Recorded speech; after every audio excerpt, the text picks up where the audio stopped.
उभा महाराष्ट्र ज्या बंधुप्रेमानं उत्साहित झालाय त्यामधले महाराष्ट्र निर्माण सेनेचे महाराष्ट्र नवनिर्माण सेनेचे अध्यक्ष आता नाव सांगायची गरज आहे माननीय राजसाहेब ठाकरे।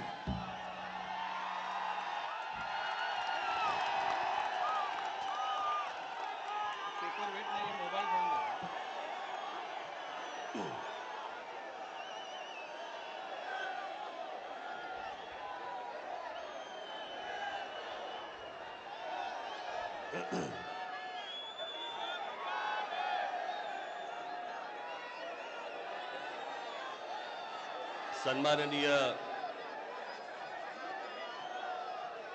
शरद पवार साहेब, सन्माननीय श्री उद्धव ठाकरे जी,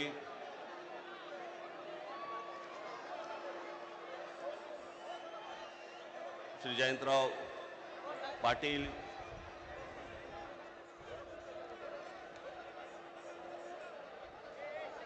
दुसरे पण जयंतराव पाटील, इथे दोन नावाचे दुबार बसलेले आहेत। इतर सर्व सन्माननीय आणि माझ्या सर्व जमलेल्या मतदार बांधवांनो, भगिनींनो आणि मातांनो,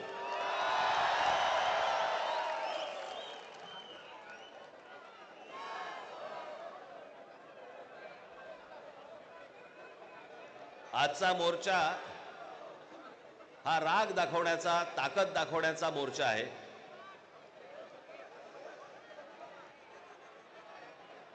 मतदारांना ए बाबा तो ड्रोन आहे ना, ड्रोन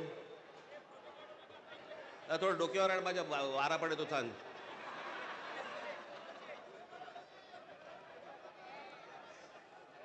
हा राग व्यक्त करण्याचा, ताकद दाखवण्याचा, दिल्लीपर्यंत समजण्याचा, समजावून सांगण्याचा हा मोर्चा आहे। या विषयामध्ये अनेक लोकांनी, माझ्या सकट सर्वांनीच या विषयावरती अनेकदा भाष्य केलेलं आहे, भाषणं दिलेली आहेत, बोललेलो आहे। तोच विषय तुम्हाला नव्याने सांगण्यासारखं असं काहीच नाही। आज तुम्ही सगळेजण खूप बरेच लांबून सगळीकडनं आलेला आहात। सर्वप्रथम आपणा सर्वांचे मी आभार मानतो की आपण सर्वजण मोठ्या ताकदीने आज इथे मोर्चाला जमलात।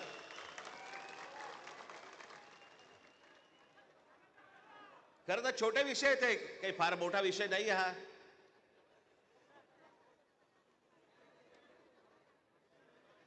आम्ही बोलतो आहोत, उद्धव ठाकरे बोलतायत, शरद पवार साहेब बोलतायत की याच्यामध्ये दुबार मतदार आहेत, शेतकरी कामगार पक्ष बोलतोय, कम्युनिस्ट पार्टीचे लोक बोलतायत, काँग्रेसचे लोक बोलतायत, सगळेच जण बोलतायत। एवढंच नव्हे, भारतीय जनता पक्षाचे पण लोक बोलतायत की दुबार मतदार आहेत, शिंदेचे लोक बोलतायत दुबार मतदार आहेत, अजित पवारांचे लोक म्हणतायत दुबार मतदार आहेत। अरे मग अडवलंय कोणी? मग हा निवडणूक घेण्याची घाई का करतात? साधी गोष्ट आहे, मतदार याद्या साफ करा आणि मतदार याद्या साफ केल्यानंतर त्या पूर्ण पारदर्शक केल्यावरती मग जेव्हा निवडणुका होतील त्याच्यानंतर यश कोणाचं, अपयश कोणाचं, सगळ्या गोष्टी मान्य। पण सगळं लपून लपून लपून छपून जे चालू आहे ते कशासाठी? पण मी आज दोन तीनच गोष्टी तुम्हाला आज दाखवण्यासाठी इथे आणलेल्या आहेत।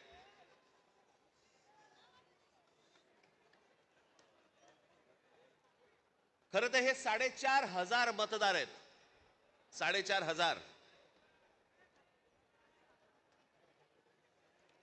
4,500 मतदार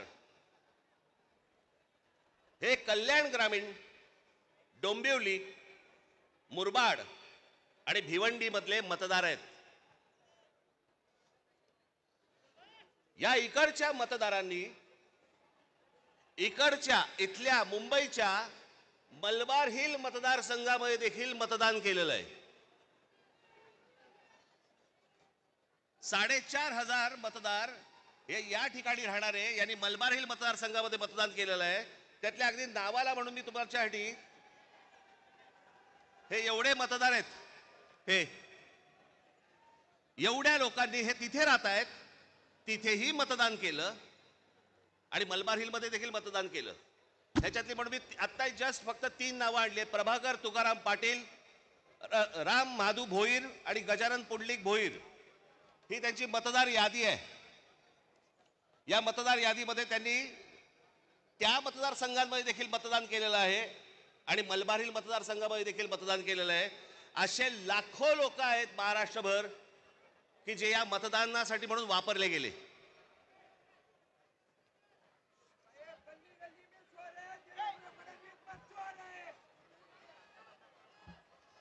आता मी तुम्हाला अजून एक गोष्ट दाखवणार आहे की लोक म्हणतात की पुरावे कुठे आहेत, पुरावे कुठे आहेत. मुंबई हे लोकसभा मतदारसंघ म्हणजे मी तुम्हाला आता जुलै पर्यंतची यादी वाचून दाखवतोय. जुलै पर्यंतची. 1 जुलैला त्यांनी यादी बंद केली. 1 जुलैला जी यादी बंद केली त्याच्यामधले फक्त मी मतदार तुम्हाला वाचून दाखवतोय. याच्यामध्ये मुंबई नॉर्थ इकडे एका लोकसभा मतदारसंघामध्ये 17,29,456 मतदार आहेत. याच्यापैकी 62,370 हे दुबार आहेत. मुंबई नॉर्थ वेस्ट संपूर्ण मतदार 16,74,861 आणि दुबार मतदार 60,231. मुंबई नॉर्थ ईस्ट पूर्ण मतदार आहेत 15,90,710 आणि दुबार मतदार आहेत 92,983. Mumbai north central total vote मतदार आहेत 16,81,048 आणि दुबार मतदार आहेत 63,740. मुंबई साऊथ सेंट्रल संपूर्ण मतदार आहेत 14,37,776 आणि दुबार मतदार आहेत 50,565. मुंबई साऊथ मतदार आहेत हे आत्ताची यादी सांगतोय तुम्हाला जुलै पर्यंतची. 1 जुलै पर्यंतची 15,15,993 आणि दुबार मतदार आहेत 55,205. नाशिक लोकसभा मतदार आहेत 19,34,349 आणि दुबार मतदार आहेत 99,673. मावळ लोकसभा संपूर्ण मतदार आहेत 19,85,172 आणि दुबार मतदार आहेत 1,45,636 एवढे दुबार मतदार आहेत. पुणे लोकसभा 17,12,242 दुबार मतदार आता आहे तिकडे 1,02,002.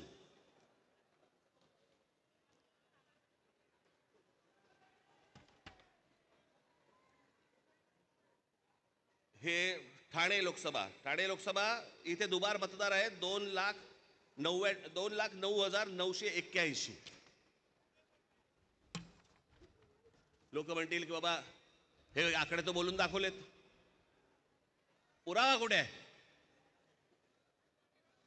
मी आज तुमच्यासाठी पुरावा देखील आणलाय ह्या सगळ्या दुबार मतदारांचा. काढते कापड. हे सगळे दुबार मतदार आहेत. हे एवढे सगळे दुबार मतदार आहेत. हे मी तुम्हाला आता जेवढे फक्त मतदारसंघ सांगितले तेवढ्यातले फक्त दुबार मतदार आहेत. म्हणजे तुम्हाला कल्पना येईल महाराष्ट्रामध्ये काय प्रकारचा गोंधळ येतो.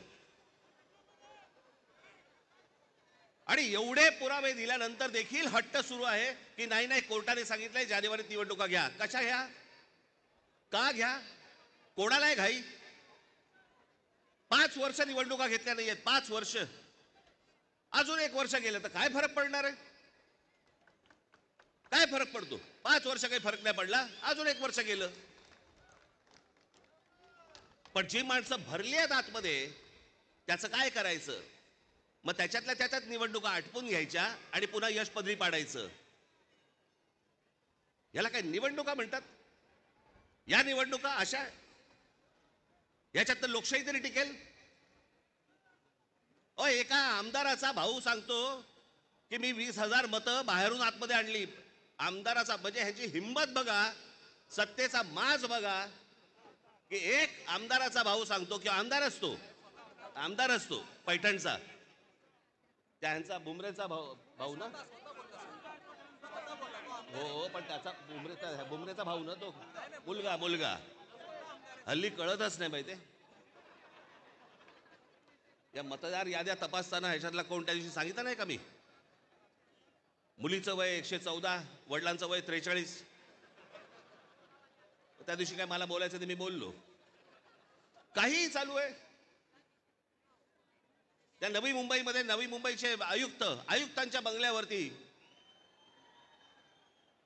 आयुक्तांच्या बंगल्यावरती मतदार नोंदवले गेलेत. कोणीतरी सुलभ शौचालयामध्ये नोंदवला गेला. कुठेही बसलेला दिसला की काही नोंदवायचा का? ही अत्यंत लाजिरवाणी गोष्ट मला असं वाटतं ही देशभर सुरू आहे, प्रत्येक ठिकाणी सुरू आहे, प्रत्येक मतदारापर्यंत समजलंय.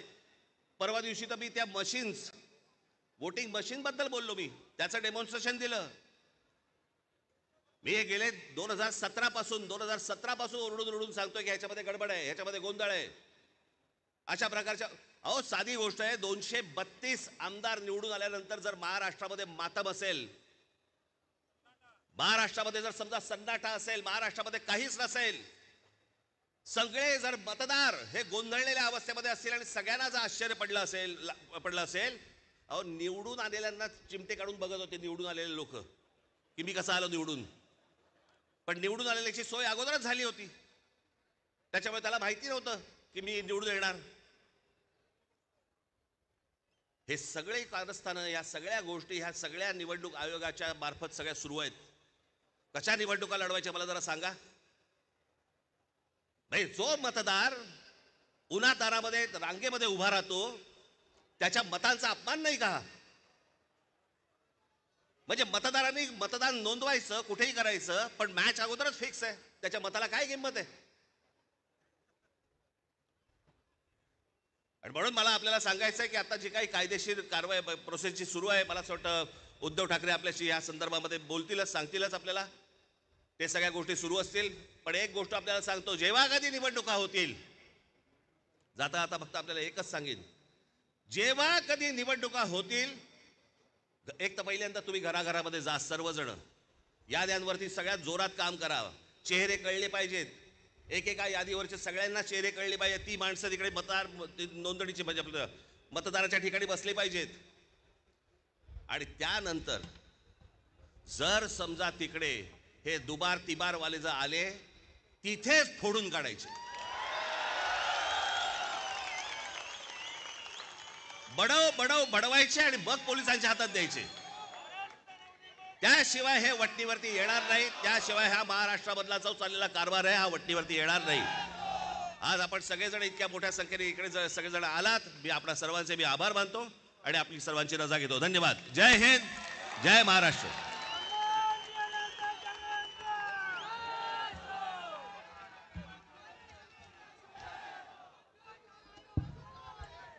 आजच्या सत्याचा मोर्चा, त्या सत्याच्या मोर्चाचा पहिला प्रयोग झाला होता वरळीच्या डोममध्ये. आणि त्या सत्याचा पहिला प्रयोग 2 बंधू एकत्र आले वरळीच्या डोममध्ये. आणि आज पुन्हा माननीय उद्धव साहेब आणि माननीय राजसाहेब एका व्यासपीठावर आहेत. हे महाराष्ट्राला अतिशय आनंद देणारी गोष्ट घडते. आणि म्हणून मी आता विनंती करतो, शिवसेना उद्धव बाळासाहेब ठाकरे पक्षाचे पक्षप्रमुख आदरणीय उद्धवजी ठाकरे साहेब.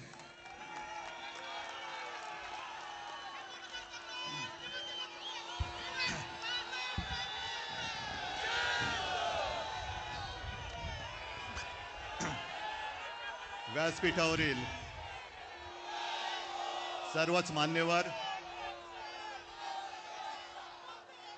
आणि तुमचं वर्णन काय करायचं. जमलेल्या माझ्या तमाम जागरूक देशभक्त आणि खऱ्या मतदार बांधवांनो, भगिनींनो आणि मातांनो, माझ्या आठवणीप्रमाणे संयुक्त महाराष्ट्राच्या नंतर महाराष्ट्रामध्ये सर्व राजकीय पक्षांची एकजूट पहिला प्रथम झाली असेल. ही विरोधी पक्षांची एकजूट नाही, ही लोकशाहीचं प्रतिनिधित्व आणि लोकशाहीचं नेतृत्व करणाऱ्या सर्व राजकीय पक्षांची एकजूट आहे. आणि मतचोरी करणाऱ्यांना सांगतो की आज नुसती ठिणगी बघताय, या ठिणगीचा वणवा कधी होऊ शकेल एवढं लक्षात ठेवा. तुमच्या बुडाला आग लावण्याची ताकद या ठिणगीमध्ये आहे.